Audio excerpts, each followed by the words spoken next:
இருக்கிறது, இப்படியும் வாய்ப்பு இருக்கிறது, அப்படியும் வாய்ப்பு இருக்கிறது என்று அப்படி சொன்னார்கள்.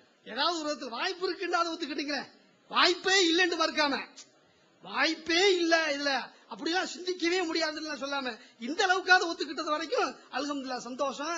இதுல நம்ம தெளிவாக புரிந்து கொள்ள வேண்டும். இதில் இப்படி புரிவதற்குத்தான் ஆதாரம் இருக்கிறது என்பதை சகோதரர்கள் தெளிவாக தெரிந்து கொள்ள வேண்டும்.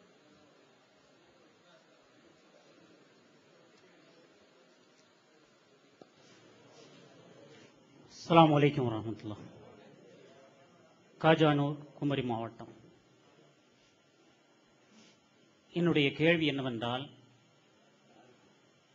சகோதரர் நூர் முகமது அவர்களுக்கு தமிழ்நாடு தௌஹீத் ஜமாத் சார்பாக சகோதரர் பிஜே அவர்களும்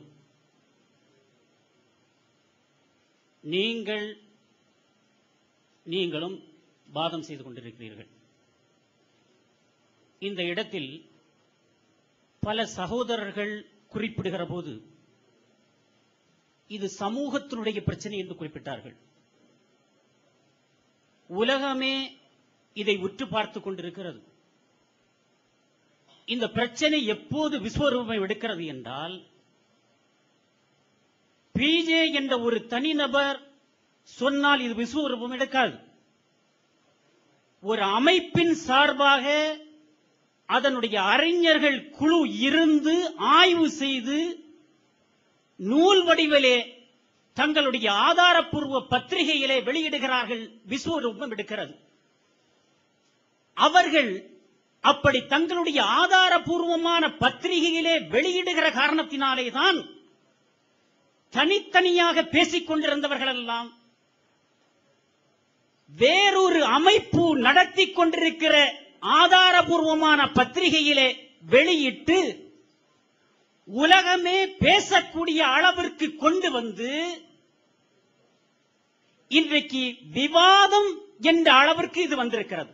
ஒரு பொது இடத்திலே விவாதம் என்று வந்திருக்கிறது. பல அறிஞர்கள் இங்கே கலந்து கொண்டிருக்கிறார்கள். பல அமைப்பை சார்ந்தவர்களும் கலந்து கொண்டிருக்கிறார்கள். இந்த பக்கத்திலே தமிழ்நாடு தௌஹீத் ஜமாத் என்ற லேபிளோடும் கலந்து கொண்டிருக்கிறார்கள். இந்த இடத்தில் இது சமூகத்தினுடைய பிரச்சனை. இஸ்லாத்தினுடைய 5 தூன்று, முதல் தூண், இரண்டாவது தூண் என்ற அந்தஸ்தை பெறக்கூடிய இந்த விஷயத்தில் நீங்கள் தனிநபராக நின்று விவாதம் செய்து கொண்டிருக்கிறீர்களா, அல்லது 1400 ஆண்டுகளாக பேசப்படுகிற ஒரு கருத்தை அனைவரும் சேர்ந்து அந்த அத்தனை அமைப்புகளுடைய சார்பாக நீங்கள் விவாதம் செய்து கொண்டிருக்கிறீர்களா?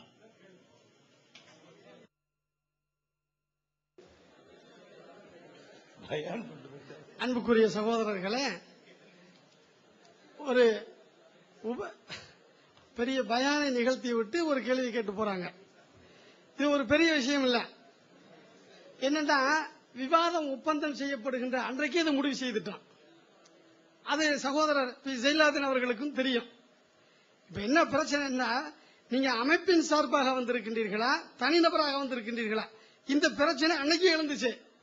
அப்ப நான் தனிநபராகத்தான் வந்திருக்குன்னு சொன்னேன். இவங்க எல்லாம் வந்திருக்கிறாங்கல்ல, அவங்க எல்லாம் வந்திருக்கிறாங்களா? வந்தா உங்களுக்கு என்ன, சத்தியத்தை தெரிந்து கொள்ள வேண்டும் என்பதற்கு இவங்க எல்லாம் வரக்கூடாது என்று தடை இருக்குதா? நான் என்னைக்கு இந்த அமைப்பின் சார்பாக வந்திருக்கிறேன்னு சொன்னா, விவாத ஒப்பந்தம் போடுகின்ற அன்றைக்கே மாற்று கருத்துக்கு இடமில்லாத வகையில் சகோதரர் பி. ஜெயலலிதா அவர்களிடத்தில் தெளிவாக சொல்லிவிட்டேன். விவாதம் செய்வது நீங்களாகத்தான் இருக்க வேண்டும், அந்த அமைப்பின் சார்பாக. நான் நூர் முகமது, அந்த ஒப்பந்தத்தில் அப்படித்தான், நூர் முகமது அவர் நூர் முகமதாகத்தான் வருவார். எந்த ஜாக்கு, அதாவது ஜமியத் அஹ்லுல் குர்ஆன் ஹதீஸ் சார்பாகவோ, அல்லது விடியல் வெளியின் எம்என்பியின் சார்பாகவோ, அல்லது அஹ்லு சுன்னத் வல் ஜமாஅத்தின் சார்பாகவோ, அந்த இயக்கத்தின் சார்பாகவோ, இந்த இயக்கத்தின் சார்பாக வருவார் என்றெல்லாம் சொல்ல அன்னைக்கு தெளிவுபடுத்தப்பட்டுச்சு. அந்த ஒப்பந்த அந்த நிகழ்வுகளை அந்த பார்க்காத காரணத்தினால, அது இணையதளத்தில் போடப்பட்டு இருக்கிறது, அதை பார்க்காத காரணத்தினால இப்படி ஒரு கேள்வி வைக்கிறாங்க. வைத்தது நியாயமான கேள்விதான். ஏன்னா இங்க இருக்கக்கூடிய அவரே சொல்றாரு, பல அமைப்புகளை சார்ந்தவர்கள் வந்திருக்கிறார்கள் அவரே சொல்றாரு. ஆனா இந்த பக்கத்தில் டிஎன்டிஜே லேபிள் உள்ளவர்கள் அமர்ந்திருக்கின்றார்கள், இந்த பக்கத்தில் பல அமைப்புகளை சேர்ந்தவர்கள் வந்திருக்கான்னு சொல்றாங்க.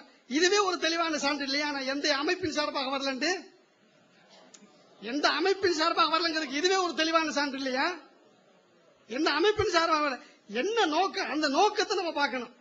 என்ன நோக்கம் அப்படின்னு கேட்டா, அதாவது இந்த இயக்கம் முழுவதும் சேர்ந்து அறிஞர்கள் ஒருமித்த கருத்துக்கு வந்ததற்கு பிறகுதான் விஸ்வரூபம் எடுத்தது. அப்படி இல்ல, சகோதரர் ஜெயலலிதா அவர்களுக்கு தெளிவாகவே தெரியும். இந்த பிரச்சனையை நாம, அதாவது இந்த பத்திரிகையில் வெளியிடுவதற்கு முன்பாகவே தாய்ப்பு நகரத்தில் ஜும்மா உரையில நம்ம என்ன செய்யலாம், இந்த பிரச்சனையை எடுத்து வச்சு பேசணும் என்பது இவர்களுக்கும் தெரியும். இங்கு தாய்ப்பில் இருந்த சகோதரர்களும் இருக்கின்றார்கள், அவர்களுக்கும் தெரியும். இந்த இதுல பிரச்சனையை விவாதிக்க, அதாவது பத்திரிகையில் வருவதற்கு முன்பே நம்ம என்ன செய்துட்டோம், பிரச்சனையை நம்ம கொண்டு வந்து தவறாக இருக்குது அப்படிங்கறத சமுதாயத்தில் சொல்லிட்டோம். அதனால இப்ப இந்த விஸ்வரூபம் எடுத்து இதுக்கு பின்னாலதான் இப்படி எல்லாம் வந்தாங்க, ஒட்டுமொத்தமா எதிர்க்கிறாங்க. நாங்க சொல்றதுனா நீங்க சொல்வது சத்தியமாக இருந்தா, நீங்கள் அல்ல, அத்வானி ஒரு சத்தியத்தை சொல்வானேயானால், அது சத்தியமாக இருக்குவானேயானால் அதை ஏற்றுக்கொள்றதுக்கு நம்ம எங்க தயக்கம் காட்டணும்? சத்தியம் குர்ஆன்ல சொல்லப்பட்ட ஒரு விஷயம், நபிமொழிகள் சொல்லப்பட்ட விஷயம். யாரு சொன்னா என்ன, நீங்கள் சொன்னால் என்ன, எம்என்பி சொன்னால் என்ன, இவர்கள் சொன்னால் என்ன, யாருடைய வாயில் வந்தாலும் சத்தியம் ஏற்றுக்கொண்டுதான் ஆக வேண்டியதை தவிர இவர் சொன்ன காரணத்தினால நான் ஏற்க மாட்டேன் அப்படி வாதம் பிடிக்கிறது இதுவெல்லாம், அதாவது கேள்வி இப்படிலாம், அதாவது என்ன முறையற்ற கேள்வி என்று சொல்றதாக நீங்க தப்பா நினைச்சுக்கிறாங்க. அந்த ஒப்பந்த நிகழ்வுகளை தெரியாதனால நீங்க கேட்டுக்கிறீங்க. ஒப்பந்தத்தை அன்னைக்கு நம்ம தெளிவுபடுத்திட்டோம். எந்த அமைப்பின் சார்பாக நான் வரல, தனியாக 100 முகமதுங்கிற தனிநபர் தான் நான் வந்திருக்கிறேன். எனக்கு உறுதுணையாக சிலர் வரலாம், அது இயக்கத்தை, பல இயக்கத்தை சார்ந்த, நீங்களே ஒத்துக்கிட்டீங்க, பல இயக்கத்தின் சார்பாக வரலாம். இது ஒண்ணு தப்பு இல்லையே. அப்படி வரக்கூடாது என்று ஒப்பந்த விதியில் இருக்குமே. ஆனால் அதாவது நீங்க தனிநபர் இருக்கும் பொழுது எந்த இயக்கத்தை சார்ந்தவர்களும் உங்களோட வரக்கூடாது, இயக்கத்தை சாராதவர்கள் தான் உங்களுக்கு துணையாக வர வேண்டும். பார்வையாளராக வரக்கூடியவர்களும் எந்த இயக்கத்தை சாராதவர்கள் தான் வர வேண்டும். இங்கு சுன்னத்து ஜமாத்துன்னு சொல்லக்கூடிய அறிஞர்களும் இருக்கின்றார்கள். சுன்னத்து எல்லாரும் கலந்துருக்கிறாங்க. என்னன்னா சத்தியத்தை தெரிஞ்சுக்கிறேன். எந்த அமைப்பின் சார்பாக நான் செய்ய வரல, தவறுண்டு எனக்கு பட்டது, அதை சுட்டி காட்டுவதற்காக வந்திருக்கிறேன். நான் தவறு சொன்னது தவறாக இருக்குமே, நான் எடுத்து சுட்டி தவறா இருக்குமே, தக்க சான்றுகளோடு நிரூபிப்பார்களே, ஆனா நான் அதை மாத்திக்கிறதுக்கு தயாரா இருக்கிறேன் அடிக்கடி சொல்லிட்டு இருக்கிறேனே, அதை செய்யுங்க.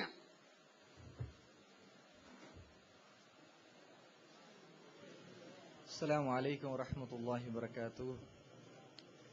என்னுடைய பெயர் முஹம்மது ஃபையாத் அலி, சென்னையிலிருந்து வந்திருக்கேன். என்னுடைய கேள்வி சகோதரர் பி ஜைனுல்லாப்தீன் அவர்களுக்கு.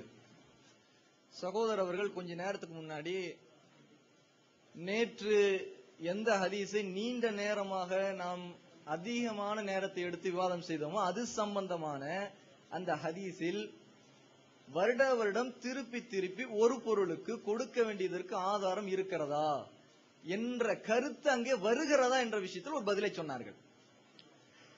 என்ன பதில் சொன்னார்கள் உங்களுக்கு எல்லாருக்கும் தெரியும். அதாவது 200 திர்ஹம் என்பது நாம் நினைப்பதை போன்று அது ஒரு வருடத்தை சுற்றி வந்த பிறகு அது அதற்கான அந்த 5 திர்ஹத்தை எடுத்து கொடுத்தால் இந்த மாதிரி ஒரு கருத்து தான் அங்கே வருகிறது என்று வைத்தால் மிக டேஞ்சரான ஒரு கருத்து வரும். அது என்னவென்றால் ஒருத்தனிடம் 200 திர்ஹமுக்கு குறைவாக 195 வரைக்கும் தான் அவன் வைத்திருக்க வேண்டும் என்ற கருத்து வந்துடும் என்று சொன்னார்கள். சுப்ஹானல்லாஹி ரப்பி, அல்லாஹ் பாதுகாக்க வேண்டும். அன்புக்குரிய சகோதரரே, இந்த அளவுகோலை அப்படியே நிசாபுடைய சட்டங்களில் எல்லா பொருளுக்கும் நீங்கள் பொருத்துவீர்கள் யோசித்து பாருங்கள். நிசாப் என்றால் என்ன? ஒரு பொருள் ஜக்காத் கடமையாவதற்கு குறைந்தபட்ச அளவை எட்டுவது. குறைந்தபட்ச அளவை இது எட்டிய பிறகு அது எவ்வளவு பொருள் அவர் வைத்திருந்தாலும் அந்த பொருளுடைய ஒட்டுமொத்தத்திற்கும் அவர் ஜக்காத்தை ஒரு குறிப்பிட்ட அளவுக்கு ஒதுக்குவார். நிசாபுடைய சட்டம் இப்படித்தானே. இப்ப நிசாபுடைய விஷயத்திலே தங்கத்திற்கு நிசாபுடைய 11 பவுன் என்று நீங்க ஏகத்துவத்தை எழுதியிருக்கிறீங்க. மற்ற கால்நடைகள் விஷயத்தில் கொஞ்ச நேரத்துக்கு நிசாபுடைய சட்டத்தை விவாதித்தீர்கள். இப்ப இந்த அளவுகோலை நீங்கள் எப்படி ஒருத்தர் 200 திர்ஹம்ங்கிற விஷயத்துல இப்படி வருடம் சுற்றி வருவதில் இந்த அர்த்தத்தில் எடுத்தால் 95 அளவிற்கு தான் அவர் வைத்திருக்க வேண்டும், அதற்கு மீது எதுவுமே அவருடைய இருக்கக்கூடாது என்ற கருத்தை திரித்து எடுத்தீர்களோ, அதே சட்டத்தை அதே விதியை மற்ற உங்களுடைய தங்கம் விஷயத்தில் 11 பவுன் என்று நிர்ணயித்திருக்கிறீர்களே, எழுதியிருக்கிறீர்களே, அதற்கும் பொருத்தி காட்டுங்கள். அதே மாதிரி மற்ற விஷயத்திலும் நிசாப் விஷயத்தில் எதை எதையெல்லாம் நிசாப் என்று இவ்வளவு என்று நீங்கள் சொல்லுகிறீர்களோ அதற்கும் பொருத்தி காட்டுங்கள். முதலில் இந்த பதிலை சொல்லுவதற்கு முன்பு நிசாப் என்றால் என்ன, நிசாபுடைய விஷயத்தில் உங்களுடைய நிலைப்பாடு என்ன, அதற்கு அடுத்து இன்னொரு விஷயம், நிசாபுக்கான சட்டங்களை எங்கே எடுத்தீர்கள்? தோழருக்கு இதை நான் அவசியமாக கேட்கிறேன். நிசாபுடைய சட்டங்கள் எங்கே எடுத்தீர்கள், தங்கம் விஷயத்தில் எங்கே எடுத்தீர்கள், அதற்கான ஆதாரம் என்ன? அதிகமான கேள்வி என்று நினைத்து விட வேண்டாம், அதற்காக சொல்லுகிற நேரத்தில் தவிர்த்து விட வேண்டாம். ஒரே விஷயத்தில் இது இத்தனை விஷயம் கலந்து இருக்கிறது என்பதற்காக இதை சொல்லுகிறேன். ஆகவே குறைந்தபட்ச அளவை எட்டுகிற ஒரு அளவு தான் நிசாப். அந்த நிசாபுடைய அளவு எட்டிய நிலையில் ஒருவர் 200 திர்ஹமை வைத்திருக்கிறார் அல்லது எவ்வளவோ வைத்திருக்கிறார்.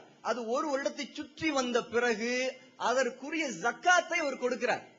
ஆக இது விஷயத்தில் நீங்க தெளிவுபடுத்தணும். எல்லா விஷயத்திலும் நிசாபை சொல்ல வேண்டும். நிசாபுக்கான விளக்கம், அந்த வார்த்தை விளக்கம், மார்க்க ரீதியான விளக்கம். இரண்டாவது, நிசாப் விஷயத்தில் தங்கம் போன்ற மற்ற என்னென்ன நீங்க